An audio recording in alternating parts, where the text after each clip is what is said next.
নমস্কাৰ। এই মুহূৰ্তত আহি পৰিছে সন্ধিয়াৰ কেইবাটাও গুৰুত্বপূৰ্ণ খবৰ।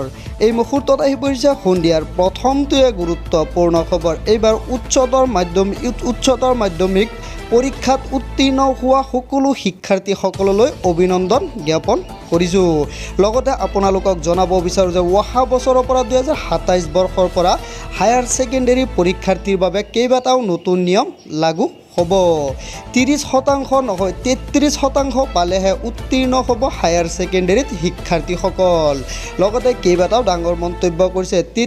30% নহয় 33%হে পালেহে উত্তীৰ্ণ হ'ব হায়াৰ ছেকেণ্ডেৰী পৰীক্ষাক লৈ এই মুহূৰ্তত ডাঙৰ ঘোষণা কৰিছে অসম ৰাজ্যিক বিদ্যালয় শিক্ষা পৰিষদৰ ফালৰ পৰা। পৰীক্ষাক লৈ ডাঙৰ ঘোষণা কৰিছে অসম ৰাজ্যিক বিদ্যালয় শিক্ষা পৰিষদে। অহা বৰ্ষৰ পৰীক্ষাত নতুন নিয়ম প্ৰযোজ্য হ'ব। আজি ঘোষণা হ'ল উচ্চতৰ মাধ্যমিক চূড়ান্ত বৰ্ষৰ ফলাফল। কিন্তু অহা বছৰৰ পৰা কলা বিজ্ঞান বাণিজ্য শাখাৰে থাকিব কেইবাটাও নতুন নিয়ম। এইবাৰ কলা শাখাৰ শীৰ্ষত বাক্সা শীৰ্ষস্থান লাভ কৰিছে। বাণিজ্য শাখাত শীৰ্ষত মাজুলী দক্ষিণ শালমাৰা মানকাছাৰত অৱতীৰ্ণ হৈছে। বিজ্ঞান শাখাত শীৰ্ষত আছে তামোলপুৰত শীৰ্ষ স্থান লাভ কৰিছে বিজ্ঞান শাখাত।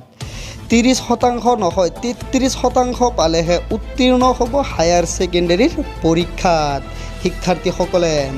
কলা বিজ্ঞান বাণিজ্য শাখাহে থাকিব বুলি এই মুহূৰ্তত শিক্ষা পৰিষদৰ ফালৰ পৰা জনোৱা হৈছে। এইবাৰ কলা শাখাত শীৰ্ষত আছে বাক্সা জিলা।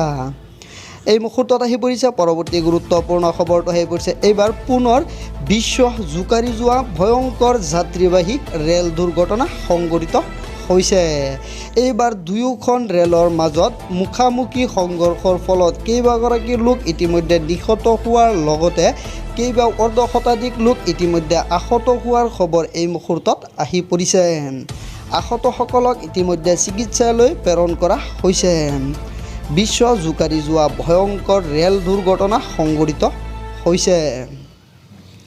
দুখনকৈ ৰেলৰ মাজত ভয়ংকৰ সংঘৰ্ষৰ সৃষ্টিৰ ফলত কেইবাগৰাকী লোক নিহত হোৱাৰ খবৰ আহি পৰিছে। এই পৰ্যন্ত 7জন যাত্ৰীৰ কৰুণ মৃত্যু খবৰ আহি পৰিছে। অৰ্ধশতাধিক যাত্ৰী আহত ভয়ংকৰ দুৰ্ঘটনাত আহত হোৱাৰ খবৰ এই মুহূৰ্তত আহি পৰিছে। মৃতকৰ সংখ্যা বৃদ্ধিৰ আশংকা কৰিছে। ইতিমধ্যে অভিযান উদ্ধাৰ চলি আছে। আহতসকলক হাস্পতালত ভৰ্তি কৰোৱা হৈছে।